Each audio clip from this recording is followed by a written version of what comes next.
Hey, my name is Shauna, and today I will be teaching you everything you need to know about Heart of Crown before buying it for yourself. So, if you're like me, you're looking for a new game to play, and you saw Heart of Crown, the card game. I was in your shoes once, and I did not know how to play the game at all, nor could I find a very good, clear, straightforward, and short explanation of how the game is played, so I kind of knew what I was getting into before I bought it. I highly recommend you get the card game, easier to play with other people. I'll be teaching you the PC version, and maybe some of the real life card aspects will be shown as well. But let's just get right into it. So, this is the PC version as I just said, but you can play for it with CPU, so that is what we'll do. We'll do 2 players, so it's just quicker turn, and we'll use the base deck. So, you have your box, you might not have it with you, maybe you do. It's pretty easy to figure out once you own the game. I'm trying to help you learn how to play before you own the game so you get an understanding. So I won't go really deep into how to play. I can if you want me to in another video, but this is just to get you to get the game yourself and experience it and learn it, because it's very easy to learn in my opinion if you are used to slightly longer descriptions of cards and aren't good at like remembering how stuff plays. So, I'll start this by saying it is a deck building game.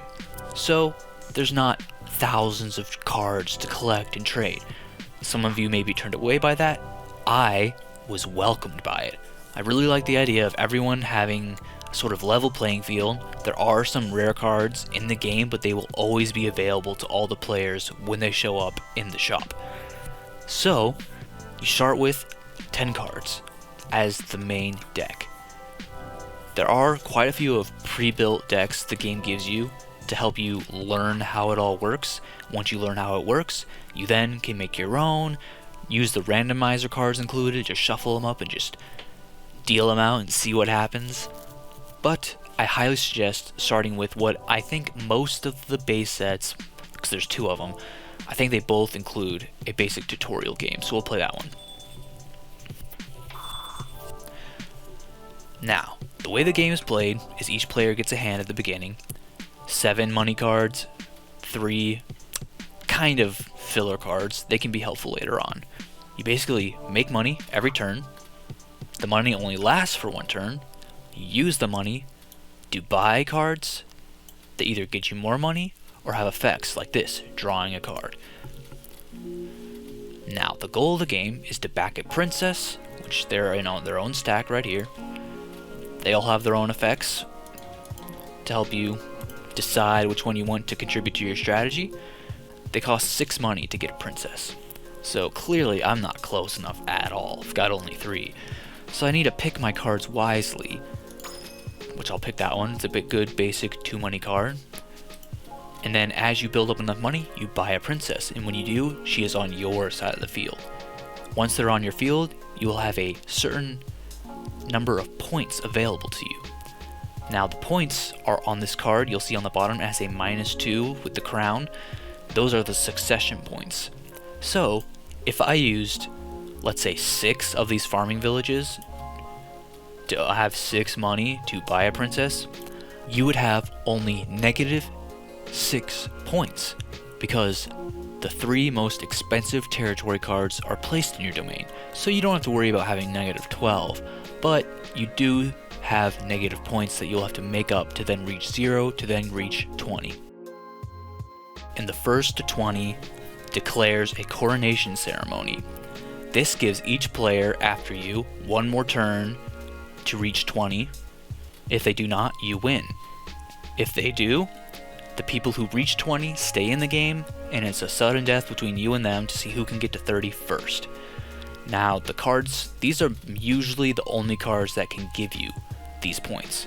Territories will usually, which you can see in the bottom left, will minus points if they're weaker cards. The better ones, like this one and this one, don't do anything at all, and you use them to buy these cards, which cost 2, 3, and 6.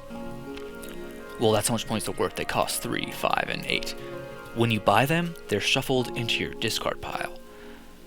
Since the princess is here on your side, you also take the 3 most expensive territory cards you used to make your domain. You then, as you shuffle these cards and you buy them into your discard pile, you reshuffle them into your deck to draw. Now let's pretend one of these maids is a normal maid, so it would be 2 points instead of -2. In my princess over here, for part of my turn, I could take this card and put it in the domain, which gives me 2 points. The first to get to 20 by putting the cards in that pile or using other effects to gain points called specifically succession points are what makes you win the game. That is the basic strategy. Well, that is the most basic game strategy. The way you get there is the journey and the fun ride along the way. There are many effects to be used, many cards. There's 4 expansions. There's Fairy Garden base set, the original base set. Lots of cool stuff you can get, but these cards will always be used in every game. So you don't have to worry about shuffling a deck and not getting these cards. So you only have maybe these, and thus the game will never reach 20. These cards will always be used in every game. You can decide or use the pre-built decks to pick 10 out of your many cards included to create a deck, shuffle them all up, deal them out in a pile, then everyone goes through making their turns, playing cards, buying cards, figuring out your own strategy, drawing more, or maybe using certain effects to gain more money or find ways to quickly gain succession points, all into one game with either friends or one friend or CPU if you know it. No. So that is my basic and very quick explanation of the game to see if you want to buy it for yourself and try it. Now I'll give a short review and pros and cons list maybe to help you decide further if you want to get it or not yourself, if you need further convincing. My personal review is maybe a little biased because I really like the game. I like the art, I like the playing style. I haven't really ever played a game like it before. I like how the deck is all pre-built. Everything's there for you. You don't need to go collect cards. No one will have the more OP card than you. They might get it before you do in the game, but there's usually multiple copies of cards, so you can get them too for yourself. And that's kind of the fun of it, is who can get the better cards first. Playtime wise, 2 people, 20 minutes, probably 30 or 40 if you're just learning it and you gotta kind of figure things out. But I highly suggest you read all of the 10 cards you're adding to the deck before you start. Shuffle them up, play the game, kind of read them as you go. 3 people, definitely half-hour minimum. Depends on how fast you play though too. 4 people, you can do it, but those games can take a really long time. I still recommend it though if you have good banter with the people you're playing with. It's very fun. So, if all that seemed appealing to you, I highly recommend getting the physical game. The base set for Fairy Garden costs about $40 on Amazon, maybe $50, should be $40. If it's over, I would look other places. The original base set is harder to find for a good price because it's going out of print, I think, but you can still find it at more obscure online hobby shops or local stores, but again, it'll be hard to find. The expansion sets are $15 to $20 on Amazon and other stores. I think they're definitely worth it for how many hours they can add to the game. And the original game itself has easily enough hours worth of playtime in it to warrant that much money, in my opinion. The cards are really well made. It comes with everything you need except for a dice to maybe decide who goes first. And all in all, I just can't say enough good things about this game, and I'd like to see more people playing it. Again, as I mentioned before, if you want to see me do a more fuller, in-depth tutorial on how to actually play the game, ask for it. If 2 or 3 people comment it, I'll probably release it as soon as I can. And if you have questions, leave them in the comments. I look forward to doing another Heart of Crown video, hopefully in the future. Anyway, I have been Shauna, and I hope you learned something.